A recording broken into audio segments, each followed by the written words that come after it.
Assalamualaikum warahmatullahi wabarakatuh. Saya Suci Ramadan akan membahas materi tentang studi kelayakan bisnis. Baiklah, saya akan membahas tentang aspek politik, aspek ekonomi, aspek sosial, dan lingkungan hidup. Yang pertama yaitu aspek politik. Aspek politik adalah sudut pandang dalam bidang politik atau berbeda. Politik adalah segala sesuatu tentang proses perumusan dan pelaksanaan kebijakan publik. Dalam aspek politik terdapat adanya isu, rumor, spekulasi yang timbul akibat kondisi politik yang diciptakan pemerintah akan mempengaruhi permintaan dan penawaran suatu produk, baik itu barang maupun jasa. Dalam menganalisis kelayakan bisnis, hendaknya aspek politik perlu pula dikaji untuk memperkirakan bahwa situasi politik saat bisnis dibangun dan diimplementasikan tidak akan sangat mengganggu, sehingga kajian menjadi layak. Situasi politik dapat diketahui melalui berita-berita dan media massa. Di dalam bisnis, good news dimaknai dengan berita-berita yang dapat diterima pelaku pasar tentang berbagai faktor atau kondisi suatu negara yang berhubungan dengan dunia investasi, yang dinilai mendukung dan memiliki potensi mendatangkan keuntungan bagi dunia investasi. Selanjutnya, bad news di sisi lain dimaknai sebagai berita yang diterima pelaku pasar tentang berbagai faktor atau kondisi suatu negara yang berhubungan dengan dunia investasi yang dinilai tidak mendukung dan memiliki potensi mendatangkan kerugian bagi dunia investasi. Bad news dihindari pasar karena dampaknya merugikan dan mengancam dunia investasi. Prakteknya menyelewengkan dan menyalahkan gunakan kekuasaan yang dilakukan oleh oknum pemerintah dalam menjalankan tugas. Mereka dinilai pasar sebagai bad news karena mengancam keamanan modal dan usaha mereka. Di dalam pengaruh aspek politik, kekacauan politik juga dapat mendorong lahirnya kondisi politik, juga dapat mendorong lahirnya kondisi sosial yang tidak aman. Jadi, aspek politik pemerintah secara langsung ataupun tidak langsung berpengaruh pada dunia bisnis. Makin kacau politik, suatu daerah atau negara berdampak makin kacau pula dunia bisnis di daerah atau negara tersebut. Dan begitu pula sebaliknya. Di dalam pengaruh aspek sosial budaya, memiliki tugas bermacam-macam kegiatan dalam waktu kebersamaan. Yang kedua, ancaman dan peluang dari lingkungan internal dan eksternal perusahaan. Yang ketiga, selain keuntungan, mengembangkan juga misi sosial kemasyarakatan. Yang keempat, saling menguntungkan dengan masyarakat sekitar. Dengan adanya perubahan kondisi sosial yang kompleks, dahulu pemecatan karyawan sangat lumrah, dan sekarang pemecatan dapat mengganggu keseimbangan sistem sosial yang kompleks. Dampak sosial dari suatu bisnis terhadap aspek sosial. Yang pertama, yaitu perubahan kesehatan masyarakat. Di dalam kesehatan masyarakat, yang pertama, parameter lingkungan masyarakat yang diperkirakan terdampak rencana pembangunan dan berpengaruh terhadap kesehatan. Yang kedua, proses dan potensi terjadinya pencemaran. Yang ketiga, potensi munculnya penyakit atau angka kesakitan dan angka kematian. Yang keempat, kondisi lingkungan yang dapat memperburuk proses penyebaran penyakit. Yang kedua yaitu perubahan budaya masyarakat. Di dalam komponen budaya memiliki kebudayaan, adat istiadat, nilai dan norma budaya. Yang kedua proses sosial, yang ketiga warisan budaya, yang keempat sikap dan persepsi masyarakat terhadap rencana usaha atau kegiatan. Yang ketiga terdapat perubahan demografi, yaitu terdapat dengan struktur penduduk. Yang kedua tingkat pendapatan penduduk. Yang ketiga pertumbuhan penduduk. Yang keempat tenaga kerja. Itulah yang disebut dengan perubahan demografi. Oke, dan sekarang saya akan membahas tentang aspek ekonomi, yaitu data makroekonomi tersebut banyak yang dapat dijadikan sebagai indikator ekonomi yang dapat diolah menjadi informasi penting dalam rangka studi kelayakan bisnis, misalnya PDB. Yang kedua, investasi. Yang ketiga, inflasi. Yang keempat, kurs falas. Yang kelima, APBN. PDB adalah jumlah nilai tambah atas barang dan jasa yang dihasilkan oleh berbagai unit produksi di wilayah suatu negara dalam jangka waktu tertentu atau biasanya 1 tahun. Yang kedua yaitu investasi. Investasi adalah sebuah aktivitas menyimpan atau menempatkan dana pada periode tertentu dengan harapan menyimpan tersebut akan menimbulkan keuntungan atau peningkatan nilai investasi. Seorang yang berinvestasi disebut dengan investor atau penanaman modal. Yang ketiga yaitu inflasi. Inflasi menurut Badan Pusat Statistik, pengertian inflasi dapat dikatakan sebagai kecenderungan naiknya harga barang dan jasa pada umumnya yang berlangsung secara terus-menerus. Jika harga barang dan jasa di dalam negeri meningkat, maka inflasi bisa terjadi. Naiknya harga barang dan jasa tersebut menyebabkan turunnya nilai uang. Jadi, inflasi dapat juga diartikan sebagai penurunan nilai uang terhadap nilai barang dan jasa secara umum. Yang keempat yaitu kurs falas atau disebut dengan kurs valuta asing. Kurs valuta asing merupakan nilai tukar dari mata uang asing dengan mata uang yang digunakan pada suatu negara. Kurs valuta asing sering digunakan pada perdagangan internasional sehingga suatu negara sebelum melakukan transaksi pada perdagangan internasional maka akan melihat dan mengamati perkembangan kurs valuta asing. Yang kelima yaitu APBN. APBN menurut Undang-Undang Nomor 17 Tahun 2003 tentang Keuangan Negara, yang dimaksud dengan APBN adalah Rencana Keuangan Tahunan Pemerintah Negara yang disetujui oleh DPR. APBN terdiri atas anggaran pendapatan, anggaran belanja, dan pembiayaan. Selanjutnya pada hambatan di bidang ekonomi. Beberapa hambatan di bidang ekonomi yaitu sebagai berikut. Yang pertama, iklim tropis. Iklim tropis menyebabkan terjadinya lingkungan kerja yang panas dan lembab, jadi menurunkan usaha atau gairah kerja manusia. Banyak muncul penyakit serta membuat pertanian kurang menguntungkan.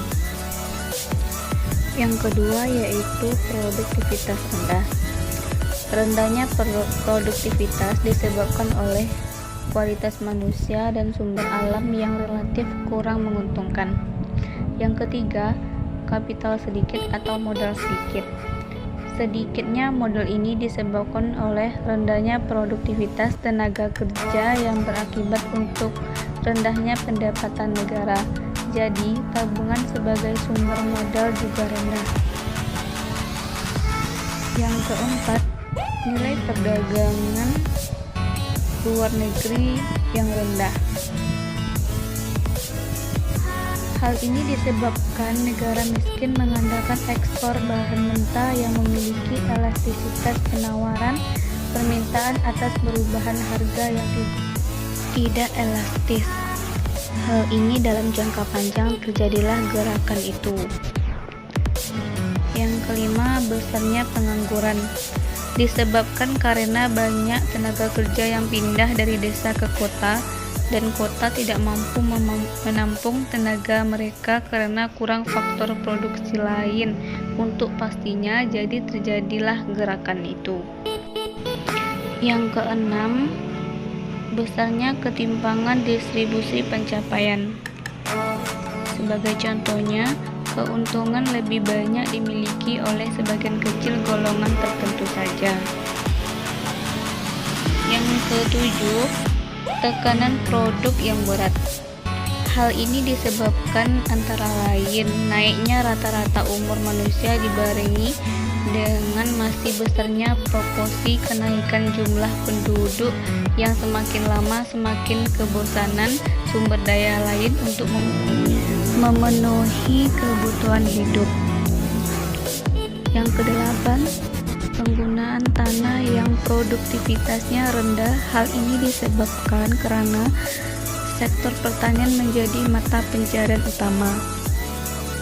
Di samping itu, kualitas alat-alat produksi, pupuk, teknik pengolahan juga masih relatif rendah, dan masih banyak kendala-kendala lain yang dapat menghambat pembangunan ekonomi seperti kelemahan budaya dari masyarakat, ketidaksempurnaan pasar, mekanisme dalam rangka meningkatkan jumlah tabungan dalam negeri, kewirausahaan dan keutamaan dalam pelaksanaan pembangunan ekonomi. Selanjutnya yaitu pengaruh bisnis terhadap aspek ekonomi. Yang pertama, meningkatkan perekonomian pemerintah, yaitu menambah peluang dan kesempatan kerja bagi masyarakat. Yang kedua, pemerataan pendistribusian pendapatan. Yang ketiga, meningkatkan devisa negara. Yang keempat, memperoleh pendapatan berupa pajak dari sumber-sumber yang dikelola oleh perusahaan. Yang kedua, yaitu meningkatkan perekonomian masyarakat, yaitu yang pertama, terbukanya kesempatan lapangan pekerjaan bagi masyarakat sekaligus mengurangi angka pengangguran. Yang kedua, tersedianya sarana dan prasarana umum yang nantinya dapat berguna untuk masyarakat banyak juga pemerintah, yaitu berupa jalan raya, listrik, sekolah, masjid, dan lain-lain. Yang ketiga, tersedianya beragam produk barang dan jasa di masyarakat, sehingga meningkatkan persaingan dalam menciptakan dan memenuhi kebutuhan masyarakat. Yang ketiga, yaitu menggali, mengatur, dan menggunakan ekonomi sumber daya alam melalui penggunaan lahan yang efisien dan efektif, meningkatkan nilai tambah sumber daya alam, dan membangkitkan lahan tidur. Yang keempat adalah mengembangkan wilayah, meningkatkan pemerataan pembangunan atau dengan prioritas daerah tertentu, membuka isolasi wilayah dan cakrawala pemikiran masyarakat dengan masuknya pembangunan. Sekarang lanjut kepada aspek lingkungan. Aspek lingkungan hidup adalah untuk mengetahui dampak yang ditimbulkan jika suatu investasi telah dilakukan, baik dampak negatif maupun positif. Dampak yang timbul ada yang langsung mempengaruhi pada kegiatan usaha yang dilakukan sekarang atau baru terlihat di masa yang akan datang. Oleh karena itu, sebelum usaha dijalankan, perlu dilakukan studi tentang dampak lingkungan untuk mengetahui dampak yang akan timbul, dicari jalan keluarnya untuk mengatasinya. Setelah membahas aspek lingkungan, selanjutnya mengenai analisis aspek lingkungan atau disebut dengan AMDAL. Menurut Undang-Undang Nomor 32 2009 tentang Perlindungan dan Pengolahan Lingkungan Hidup dan PP Nomor 27 1099 tentang analisis mengenai dampak lingkungan hidup. AMDAL adalah kajian mengenai dampak besar dan penting suatu usaha dan kegiatan dikarenakan pada lingkungan hidup yang diperlukan bagi proses pengambilan keputusan tentang penyelenggaraan usaha atau kegiatan. Berikut adalah dokumen AMDAL, yaitu yang pertama, dokumen rencana pengolahan lingkungan hidup atau RKL, yaitu mengendalikan dan menanggulangi dampak penting lingkungan hidup yang bersifat negatif serta memaksimalkan dampak positif yang terjadi akibat rencana suatu kegiatan. Yang kedua yaitu rencana pemantauan lingkungan hidup atau RPL. RPL adalah dokumen yang memuat program-program pemantauan untuk melihat perubahan lingkungan yang disebabkan oleh dampak-dampak yang berasal dari rencana kegiatan. Yang ketiga yaitu analisis dampak lingkungan atau AMDAL.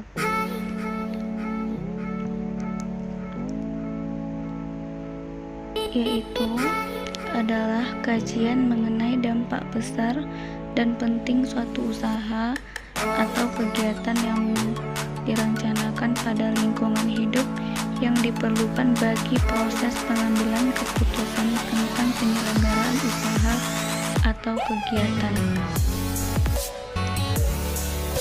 Yang keempat adalah kerangka acuan. Kerangka acuan analisis dampak lingkungan hidup atau KANDAL adalah suatu dokumen yang berisi tentang ruang lingkup serta kedalaman kajian ANDAL. Ruang lingkup kajian ANDAL meliputi penentuan dampak-dampak penting yang akan dikaji secara lebih mendalam dalam ANDAL dan batas-batas studi ANDAL. Sedangkan kedalaman studi berkaitan dengan penentuan metodologi yang akan digunakan untuk mengkaji dampak. Penentuan ruang lingkup dan kedalaman kajian merupakan kesepakatan antara pemprakarsa kegiatan dan komisi penilaian AMDAL melalui proses yang disebut dengan proses perlingkupan. Yang kelima yaitu penyajian informasi lingkungan atau disebut dengan PIL. PIL adalah secara garis besar tentang rencana kegiatan yang akan dilaksanakan, zona lingkungan di lokasi kegiatan, kemungkinan timbulnya dampak lingkungan oleh kegiatan tersebut, dan rencana tindakan dalam pengendalian dampak negatif. Dalam peraturan pemerintah disebutkan pula bahwa setiap rencana kegiatan yang mempunyai dampak terhadap lingkungan harus disertai PIL. Jadi PIL merupakan informasi yang dipakai untuk menapisi apakah suatu rencana kegiatan perlu dilengkapi dengan studi analisis dampak lingkungan atau tidak. Lanjut dengan tujuan analisis dampak lingkungan. Tujuan AMDAL untuk menjaga dengan kemungkinan dampak dari suatu rencana usaha atau kegiatan, sehingga tujuan AMDAL merupakan penjagaan dalam rencana usaha atau kegiatan agar tidak memberikan dampak buruk bagi lingkungan. Berikut adalah dampak-dampak pentingnya yang telah diidentifikasi dalam dokumen KANDAL dianalisis lebih cermat dengan menggunakan metodologi yang telah disepakat dengan tujuan untuk mengetahui besaran dampak, dan dilakukan penentuan sifat penting dampak dengan cara membandingkan besaran dampak terhadap kriteria dampak penting yang telah ditetapkan dari pihak wewenang. Dan tahap berikutnya adalah evaluasi terhadap keterkaitan antara dampak yang satu dengan yang lainnya. Evaluasi dampak ini bertujuan menetapkan dasar-dasar pengelolaan dampak yang akan dilakukan untuk meminimalkan dampak negatif dan memaksimalkan dampak positifnya. Itulah yang termasuk merumuskan rencana kelola lingkungan atau RPL dan rencana pemantauan lingkungan atau RPL. Selanjutnya yaitu peran analisis dampak lingkungan. Yang pertama yaitu peran dalam pengelolaan lingkungan. Aktivitas pengelolaan lingkungan baru dapat dilakukan apabila rencana pengelolaan lingkungan telah disusun berdasarkan perkiraan dampak lingkungan akan timbul akibat dari proyek yang akan dibangun. Dalam kenyataannya, apabila dampak lingkungan yang telah diperkirakan jauh berbeda dengan kenyataannya, ini dapat terjadi karena kesalahan-kesalahan dalam menyusun AMDAL atau pemilik proyek tidak menjalankan proyeknya sesuai AMDAL. Yang kedua, peran AMDAL dalam pengelolaan proyek. AMDAL merupakan salah satu studi kelayakan lingkungan yang disyaratkan selain aspek-aspek studi kelayakan yang lain seperti aspek teknis dan ekonomis. Seharusnya AMDAL dilakukan bersama-sama, di mana masing-masing aspek dapat memberikan masukan untuk aspek-aspek lainnya, sehingga penilaian yang optimal terhadap proyek dapat diperoleh. Dan yang ketiga yaitu peran sebagai dokumen penting. Laporan AMDAL merupakan dokumen penting sumber informasi yang detail mengenai keadaan lingkungan pada waktu penelitian proyek dan gambaran keadaan lingkungan di masa setelah proyek dibangun. Dokumen ini juga penting untuk evaluasi untuk membangun proyek yang lokasinya berdekatan dan dapat digunakan sebagai alat legalitas. Hanya itu pembahasan dari saya. Sekian, terima kasih. Assalamualaikum warahmatullahi wabarakatuh.